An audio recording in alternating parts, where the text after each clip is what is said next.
मी प्राध्यापिका मेधा दाते, लेख क्रमांक 170, 18 जून. कृपेचे आगर दयेचा सागर.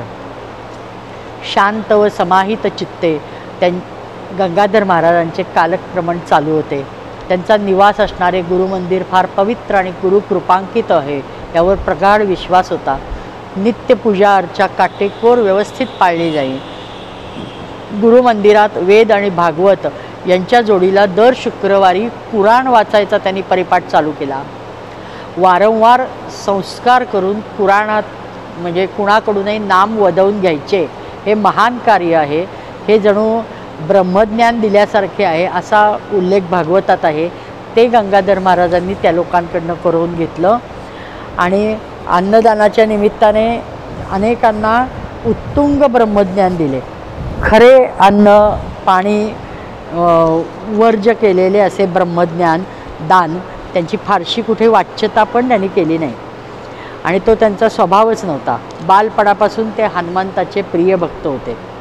त्यामुळेच अन्न पाण्याविना ताकद टिकून राहिली ही हनुमंताची कृपा असंच म्हणजे मला तरी वाटतं.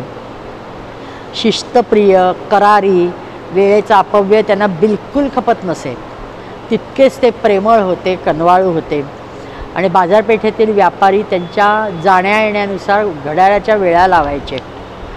एखादा आध्यात्मिक गुरुच इतका नेमका असू शकतो हे पटत नाही, पण ते सत्य होते किंवा किंबहुना तेच हे करू शकतात. दिवसा मागून दिवस जात होते. त्यांची अंतरीची अद्वैत बैठक दृढ होत चालली होती. परमात्म स्वरूप स्वामी भेटीसाठी आता प्राण कासावीस व्हायला लागले होते. उपरोक्त जी त्यांची ताकद होती ती नित्याच्या व्यवहारात टिकून दिसत आली. ती तशीच ताकद संपूर्ण व्यवहारात टिकून असे ती समाधीच्या संदर्भात पण दिसून येते. त्यांच्या अंतरी देहत्यागाची विलक्षण त्यांना घाई झाली होती आणि सर्वप्रथम गादीवर वारस नेमायचा. त्या व्यक्तीला सुपूर्त करून द्यायची जबाबदारीतून मोकळे व्हायचे आणि भावना आणि शिस्त दोन्हींचा संगम त्यांच्या ठिकाणी होता. त्यामुळे लवकरात लवकर अधिकार प्रदान करायच्या कार्यक्रमाचे रितसर आमंत्रण स्वामींना पत्रिकेतल्या मजकुराप्रमाणे व्यवस्थित लिहून आमंत्रण दिले आणि गजाननाला छोट्या आपला नातू पुतणीचा मुलगा असणाऱ्या गजाननाला गादीवर बसवले. आमंत्रण फार सुंदर लिहिलं. फाल्गुन शुद्ध दशमी 11 मार्च 1938ला गुरुनिर्देशानुसार कुमार गजाननाला विधिवत गादीवर बसवण्यात येत आहे. म्हणजे हे आमंत्रण लिहिलेला कागद आहे का, तर ते यावं त्यासाठी आपली उपस्थिती किंबहुना त्या गादीवरच आपण बसावं त्यांच्या रूपाने असं निर्देशित करण्यात आलं होतं. एकूण जीवन 4ही पुरुषार्थावर धर्म अर्थ काममोक्ष यावर आधारित व्यतीत केल्यामुळे संन्यास आता ग्रहण केला पाहिजे ह्यासाठी ते व्याकुळ झाले आणि लगेच त्यांनी 17 मार्च 38ला संन्यास घेतला.